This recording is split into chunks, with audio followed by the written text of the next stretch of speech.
Série sur la prière 16, quand faut-il prier? Nous en sommes maintenant arrivés à la question, quand faut-il prier? Avant d'aborder ce thème, nous avons déjà vu quelle est l'identité spirituelle de celui qui prie, et qui est le Dieu qui reçoit nos prières. Nous avons également compris, en étudiant le contenu de la prière, que ce que nous devons demander dans la prière n'est pas simplement ce que nous désirons, mais ce qui établit une relation juste avec Dieu.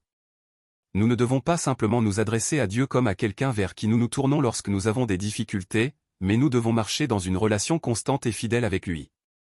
Nous avons vu que, même si nous sommes justifiés par la justice de Dieu à travers la rédemption en Jésus-Christ, nous restons, dans notre nature, des pécheurs. L'apôtre Paul a fait cette confession. Car je sais que le bien n'habite pas en moi, c'est-à-dire dans ma chair. J'ai la volonté, mais non le pouvoir de faire le bien. Car je ne fais pas le bien que je veux, mais le mal que je ne veux pas, je le fais. Oui, comme cette confession l'indique, notre tendance naturelle est d'aller vers le péché plutôt que vers Dieu. C'est pourquoi nous devons prier pour rejeter une vie contraire à la volonté de Dieu, qui rompt notre relation avec notre Père. Voilà pourquoi notre prière ne peut s'arrêter. Que le juste me frappe, ce sera une faveur, qu'il me reprenne, ce sera pour moi une huile sur la tête, ma tête ne refusera pas cela. Mais je continuerai à prier dans leur malheur. J'aime l'Éternel, car il entend ma voix et mes supplications. Car il a penché son oreille vers moi, je l'invoquerai toute ma vie. Réjouissez-vous en espérance. Soyez patients dans l'affliction. Persévérez dans la prière. Priez sans cesse.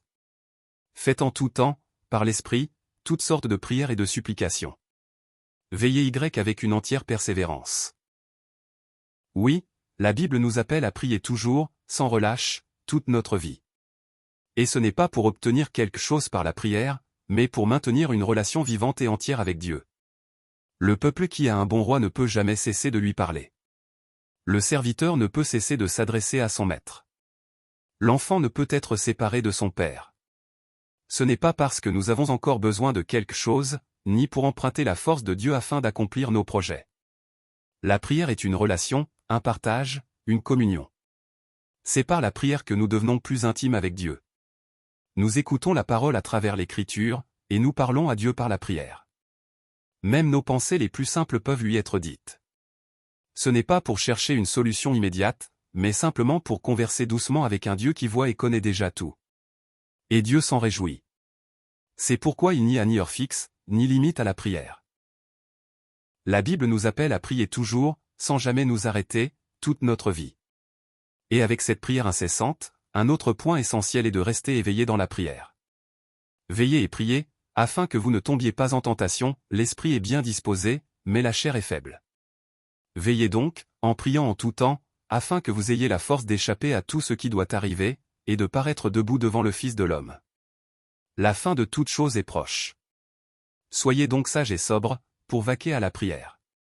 Juste avant d'aller à la croix, ce que Jésus a le plus souligné auprès de ses disciples, c'est « veiller ». Dans le jardin de Gethsémanée, pendant qu'il priait 3 fois, il leur a dit « veillez et priez ». Pour que notre prière soit une communication constante avec Dieu, nous devons veiller. On ne peut pas vivre comme les gens du monde et rester éveillés dans la prière. Même si nous vivons dans ce monde, si nous vivons une vie mise à part comme sel et lumière, alors nous resterons éveillés. Et lorsque nous sommes vraiment éveillés, nous réalisons combien il y a de choses pour lesquelles il faut prier. C'est pourquoi, pour un chrétien, la prière est un combat. Ce n'est pas optionnel, ce n'est pas « quand j'ai le temps ». Satan essaie constamment de briser notre relation avec Dieu. Alors, nous devons prier pour survivre. Être séparé de Dieu, c'est mourir. Nous devons veiller dans la prière. Notre prière ne peut se limiter à formuler nos désirs ou résoudre nos problèmes. Même si tout va bien dans notre vie, nous ne devons pas cesser de prier, comme Daniel.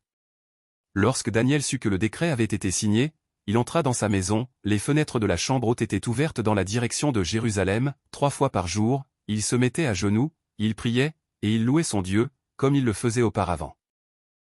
Nous devons veiller dans la prière.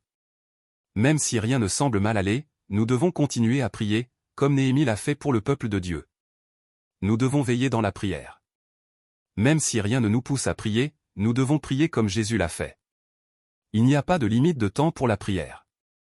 La suite de la série sur la prière, continue avec. Où faut-il prier?